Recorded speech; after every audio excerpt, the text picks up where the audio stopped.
Hey there, this is your friend Lord Danavan Hylton. Welcome back to another episode of Insight into Insight, where you have an opportunity to check out one of my previous videos where I was giving insight at an activity. We actually break that video down in this video as far as deeper insight. But today we're going to talk about a video or a play that I feel is really good when it comes to conflict resolution. As I have the opportunity to serve as a relationship management advisor, as well as a power broker, where I run and operate a sales and marketing firm that provides community relations and business development outsourcing, as well as advising as far as insight, access, and resources to business, community, and government leaders. I think it's very important, especially when it comes to conflict resolution. What I'm going to talk about is something for all of us to think about, especially if we're looking to build relationships to maintain our brand, our business, or sustain our neighborhood. And so before we get started, I want to shout out Keep Tennessee Beautiful and my good friend Miss Stein Cooperwood, as she is a coordinator for Keep Tennessee Beautiful for the greater Memphis and Nashville area. Keep Tennessee Beautiful is a non-profit organization here in Tennessee that's focused on doing just that, keeping Tennessee beautiful through community cleanups and other activities. And I do want to shout out the Tennessee Department of Transportation for sponsoring Keep Tennessee Beautiful. I also had a chance to connect with Keep Tennessee Beautiful through a community activity I was working in and with through the 200-Man Stand, which is a Nashville-based nonprofit organization that works in the community to provide various social activities and to bring peace, love, and brotherhood to the community. Had a chance to also work in conjunction with the same activity with Team USA Nashville, a organization based in Nashville that is consisting of entrepreneurs, 5 entrepreneurs that work together collectively to promote combat sports within Tennessee and also combat sports within the United States.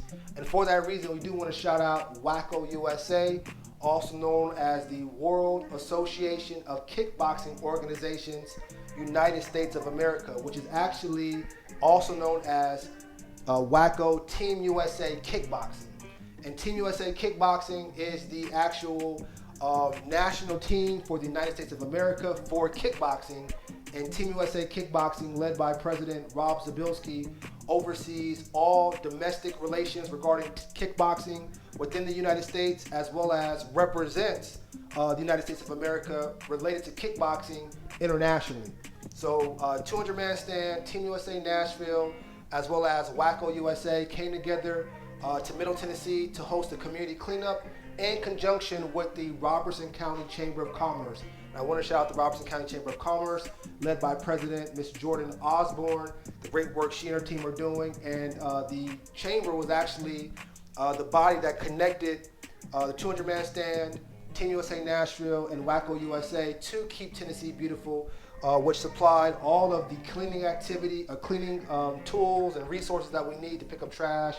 And I do want to shout out those silent private sector partners that worked with us in this community cleanup to actually pick the trash up and take it to its proper place to disperse the trash. So I do want to shout them out and everyone involved around that. And in that, we're going to go ahead and jump right into this video and why this video that we're going to listen to. It's a song, about 5 minutes or less. We'll listen to this song.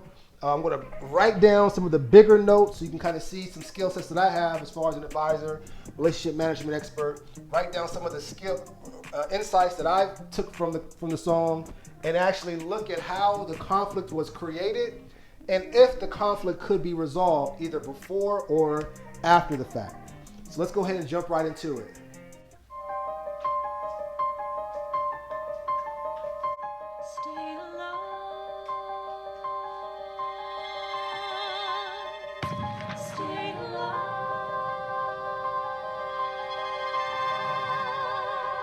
I have never seen the general so despondent. I have taken over writing all his correspondence. Congress writes, George attacked the British forces. I shoot back, we have resorted to eating our horses.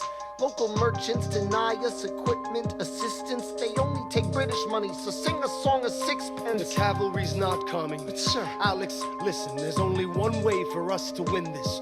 Provoke outrage. Outright. that's right. Don't engage. Strike by night. Remain relentless till their troops take flight. Make it impossible to justify the cost of the fight. Outrun. Outrun. Outlast. Outlast. Hit 'em quick, get out fast. Chicka-blah. Stay alive until this horrible show is past. We're gonna fly a lot of flags, half-mast. Raise a glass. I go back to New York in my apprenticeship. I asked for French aid, I play that Francis sent a ship. I stay at work with Hamilton, we write essays against slavery, and every day's a test of our camaraderie and bravery. We cut supply lines, we steal contraband. We pick and choose our battles and places to take a stand. And every day, sir, entrust me with a command. And every day, No. he dismisses me out of hand. Instead of me, he promotes Charles Lee, makes him second in command. I'm a general. Yeah, he's not the choice I would have gone with. He shits the bed at the Battle of Monmouth. Everyone attack! Retreat! Attack! Retreat! What are you doing, Lee? Get back on your feet! There's so many of them! I'm sorry, is this not your speed? Hamilton, ready, sir. Have Lafayette take the lead! Yes, sir. 1,000 soldiers die in 100-degree heat. As we snatch a stalemate from the jaws of defeat. Charles Lee was left behind without a pot to piss in. He started saying this to anybody who would listen. Washington cannot be left alone to his devices. Indecisive from crisis to crisis. The best thing he can do for the revolution is turn and go back to planting tobacco in Mount Vernon. Don't do a thing. History will prove him wrong. But sir, We have a war to fight. Let's move along. Strong words from Lee, someone ought to hold him to it. I can't disobey direct orders. Then I'll do it. Alexander, you're the closest friend I've got. Lawrence, do not throw away your shot. 1, 2, 3, 4, 5, 6, 7, 8, 9. It's the 10 dual commandments. It's the 10 dual commandments. Number 1, The challenge, demand satisfaction. If they apologize, no need for further action. number 2, If they don't, grab a friend, that's your second. Your lieutenant, when there's reckoning to be reckoned. number 3, Have your seconds meet face to face. Negotiate a peace. Or negotiate a time and place. This is commonplace, especially between recruits. most disputes die and no one shoots. Number 4, If they don't reach a peace, that's alright. Time to get some pistols and the doctor on site. You pay him in advance, you treat him with civility. You have him turn around so he can have deniability. 5, Or before the sun is in the sky. pick a place to die where it's high and dry. Number 6, Leave a note for your next of kin. Tell him where you've been. Pray that hell or heaven lets you in. 7, Confess your sins, ready for the moment of adrenaline. When you finally face your opponent. number 8, Your last chance to negotiate. Send in your second, see if they can set the record straight. Alexander, Aaron Burr, sir. can we agree the duels are dumb and immature? Sure, but your man has to answer for his words, Burr. With his life, we both know that's absurd, sir. Hang on, how many men died because Lee was inexperienced and ruinous? Okay, so we're doing this. number 9, Look him in the eye, ain't no higher. Summon all the courage you require. Then count. 1, 2, 3, 4, 5, 6, 7, 8, 9. Number 10 paces, fire! Lee, do you yield? Shot him in the side, yes, he yields. I'm satisfied. Yo, we gotta clear the field. Go, we won. Here comes the general. This should be fun. What is the meaning of this? Mr. Burr, get a medic for the general. Yes, sir. Lee, you will never agree with me, but believe me, these young men don't speak for me. Thank you for your service. That's right. Hamilton, Sir? meet me inside. Meet him inside, meet him inside, meet him inside, meet him inside. Son, Don't call me son. this war is hard enough without infighting. Lee called you out. We called his You bluff. solve nothing. You aggravate our allies to the south. You're absolutely right. John should have shot him in the mouth. That would have shut him up. Son, I'm not your son. Watch your tone. I am not a maiden in need of defending. I am Charles Lee, wrong. Thomas Conway, these men take your name and they rake it through the mud. My name's been through a lot. I can take. Well, I don't have your name. I don't have your titles. I don't have your land. But if you No. if you gave me command of a battalion, a group of men to lead. I could fly above my station after the war. Or you could die, and we need you I am alive. more than willing to die. Your wife needs you alive. Son, I need you alive. Call me son one more time. Go home, Alexander.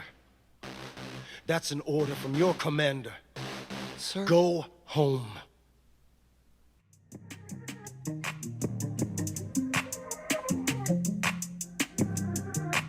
Okay, so I tried to write down as quickly as I could some of the things that jumped out in regards to this conflict and the resolution, what to do, what not to do.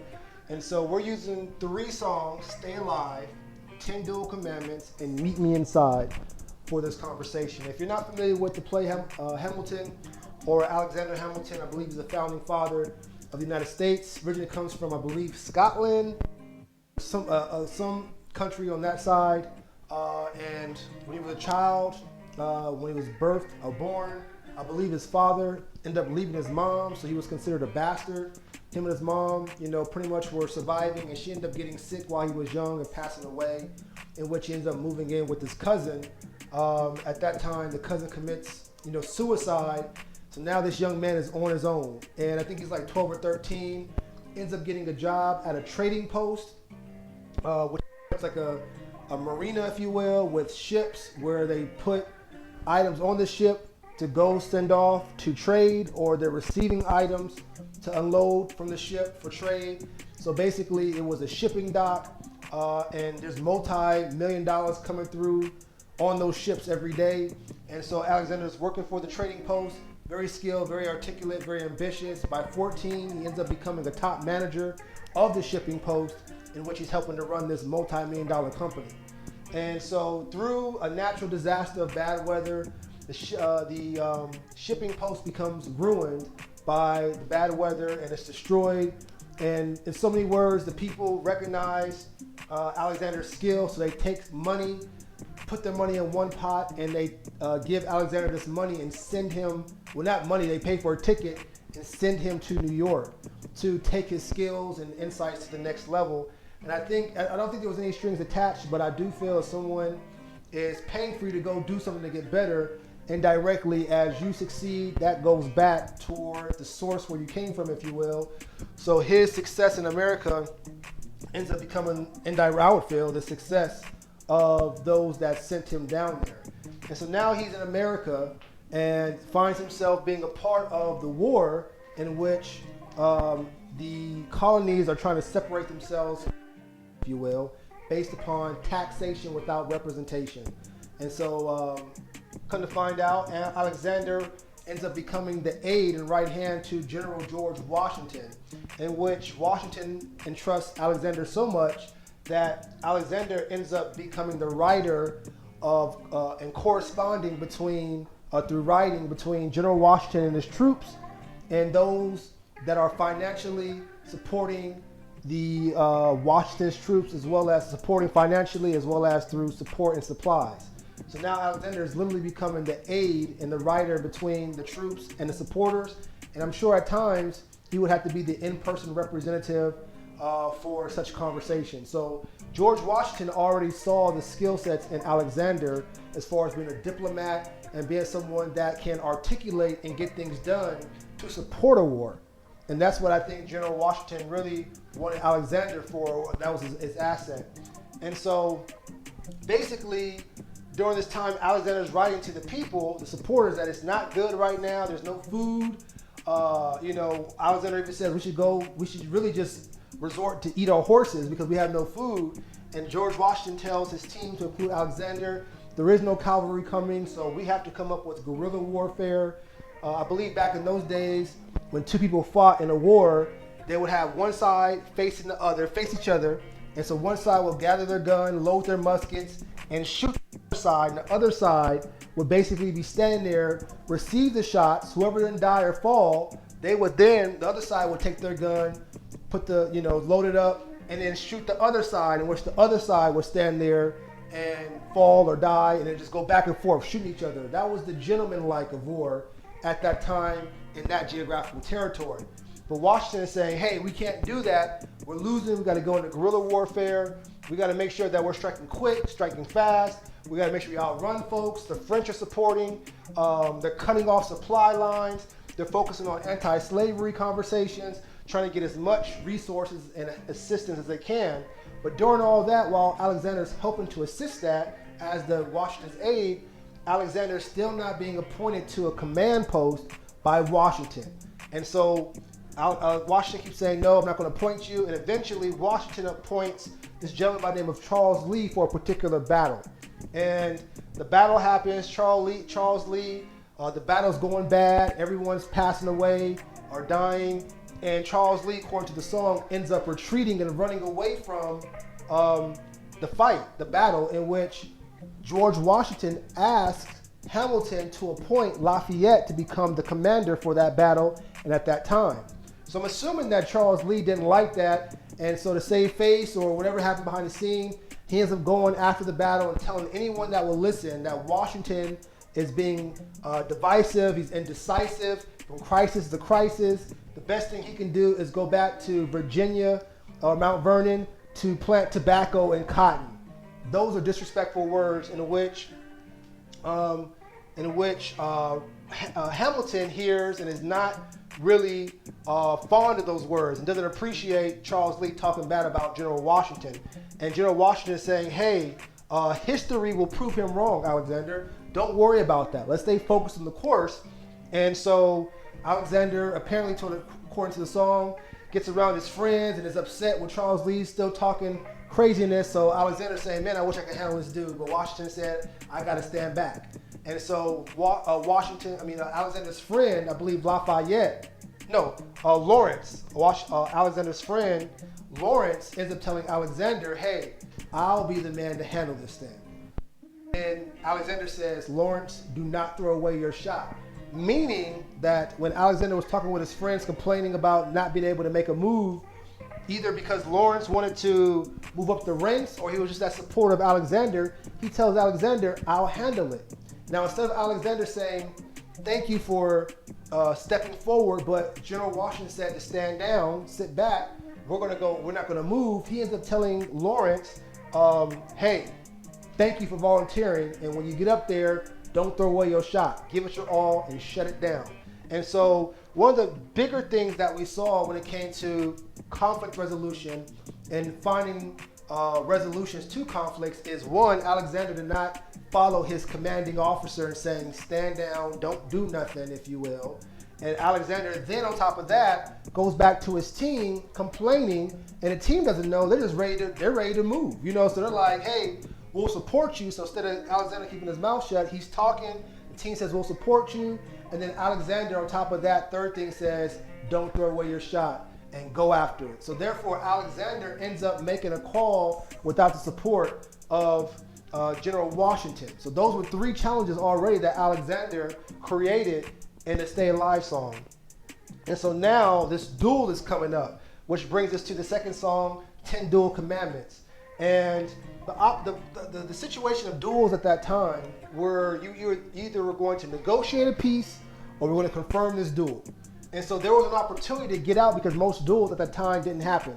But the duel was set up because there was a doctor in place, and the doctor, when he was at the duel, I'm assuming he was at the duel, would turn around so that he couldn't see what was going on in the duel, so the doctor could have deniability.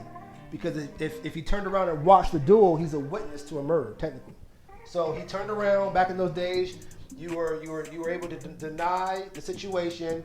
Then they said, make sure you pick a spot where it's not so light outside, it's pretty dark. And I believe during those times they would have these duels next to rivers because that was a jurisdiction that was a little less legal, if you will. There was a little more leniency on the legal side to have these situations.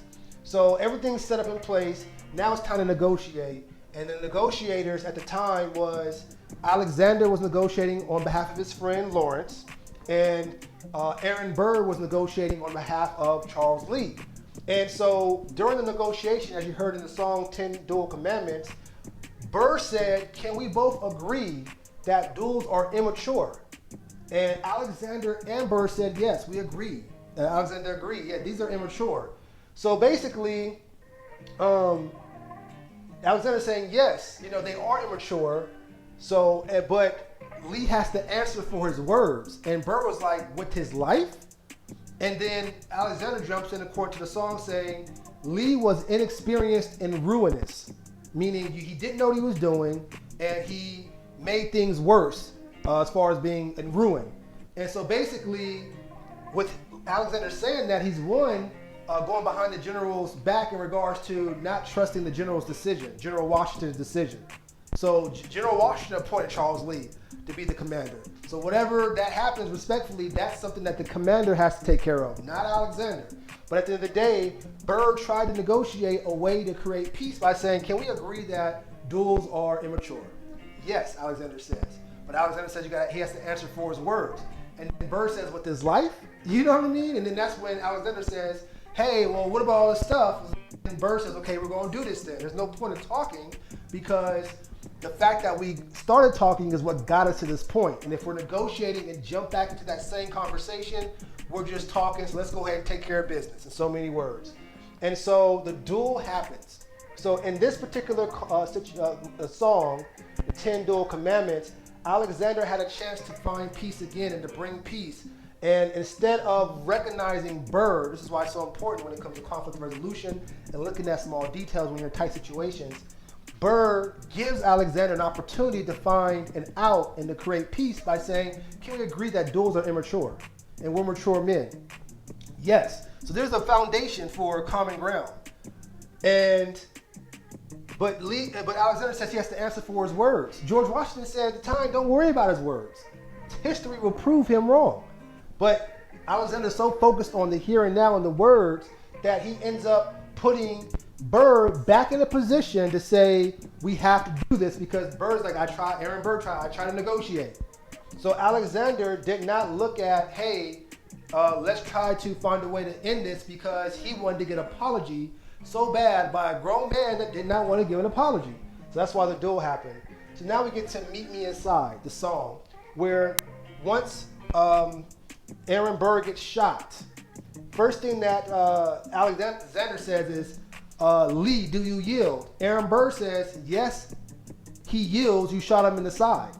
You shot him in the side, so Lee yields. So the first thing Alexander says after he's asked the question, do you yield? And Aaron Byrd says, yes, I yield. Alexander says, we won. So basically, you are so focused on the battle that you missed the war. You won the battle, but you lost the war. What war did you lose? You put your troops, the culture, in a position it did not need to be in.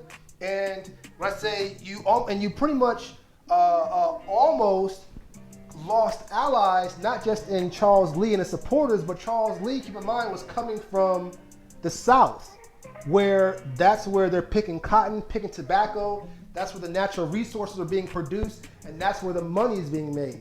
And the reason why that was so important was because at that time, there were folks that were farming that either were forced or chose to do business with England at that time, because they're in the war with America or the colonies, England's saying, hey, you're not allowed to sell your goods, your natural resources, your food to those colony armies.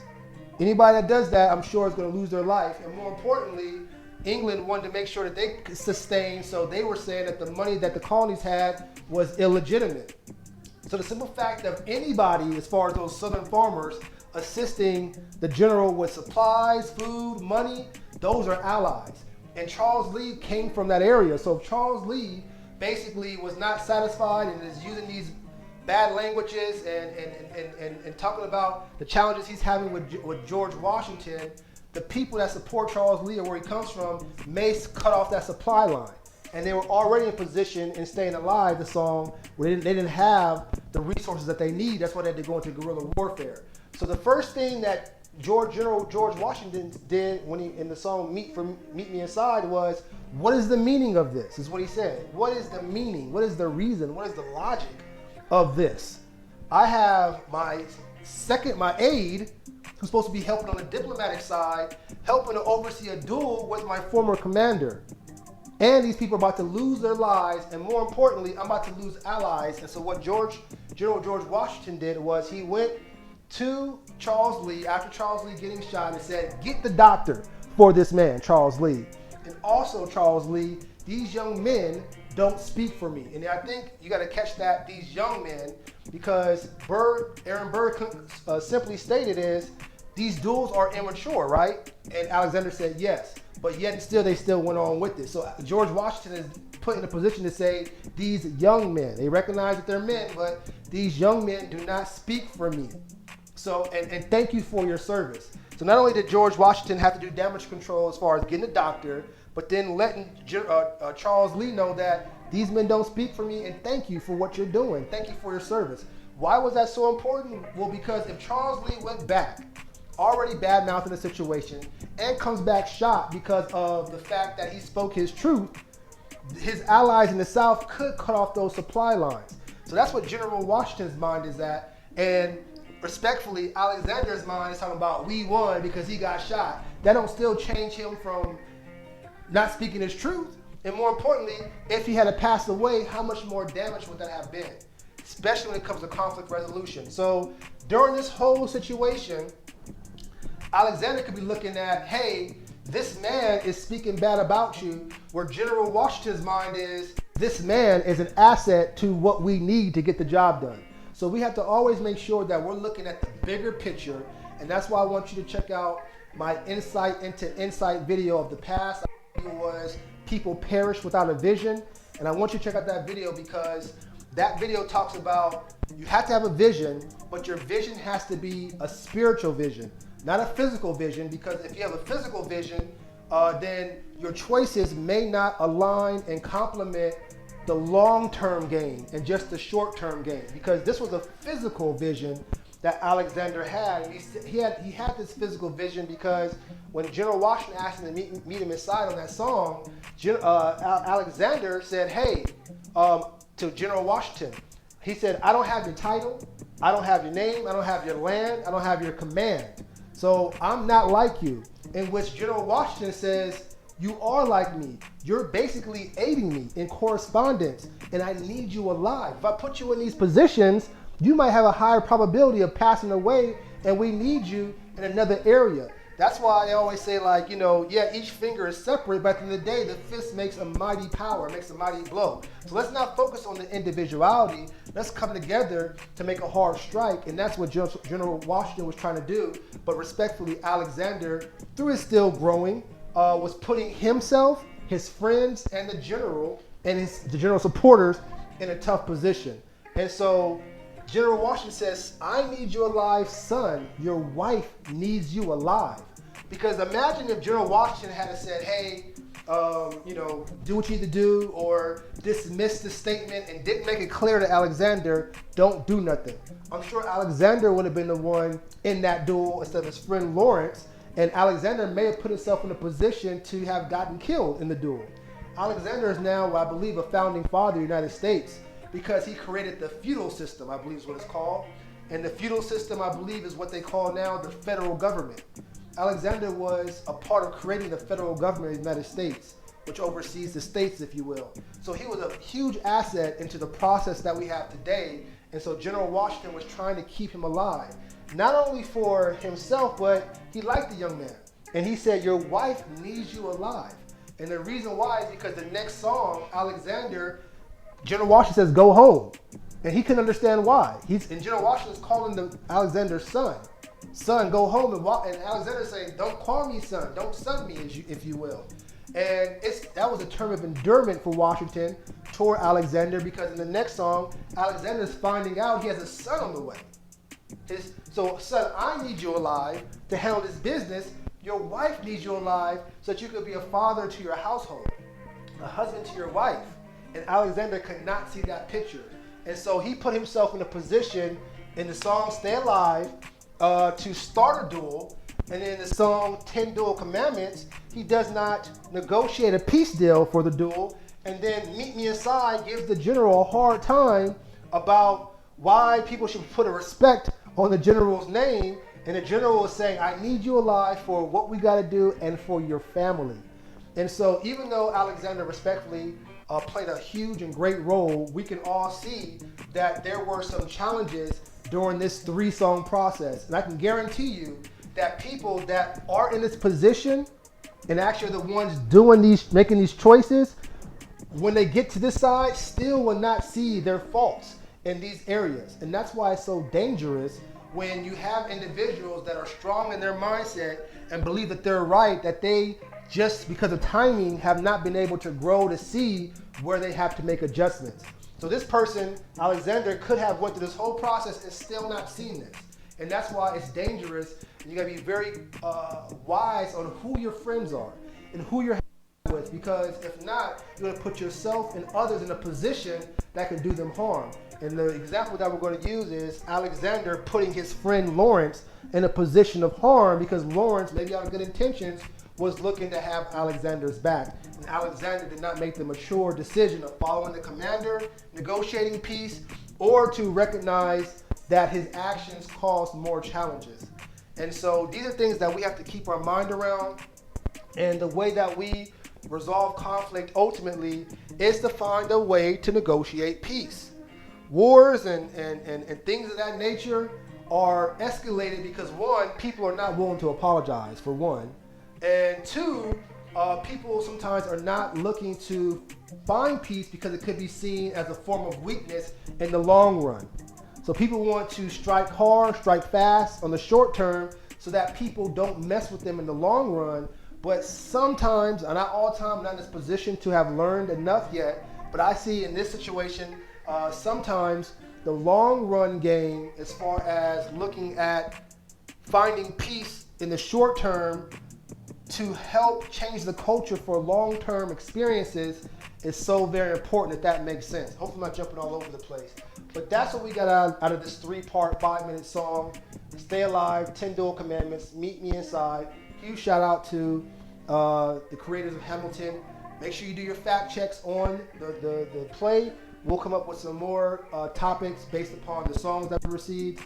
If you feel like this information was of any value to you, there is a link where you can click to find out more about my consulting work, my advising work in the areas of personal leadership development, as well as community relations, which is basically increasing your presence in the community, increasing your presence through storytelling and creating a story, as well as if you need advice on business development, which is increasing your customer base for the long-term working relationships. How do you build that? And all this is important because as a relationship management expert, you're dealing with people, so you have to be in tune with people where they are and how to negotiate negotiate peace, and also make sure that you're not putting yourself or others in a position where challenges can occur.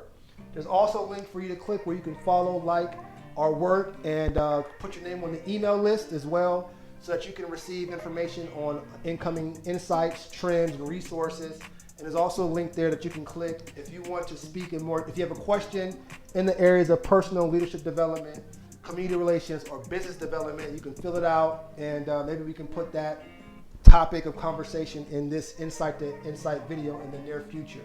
But ultimately, what did you take away from the songs that you heard? Leave them in the comments.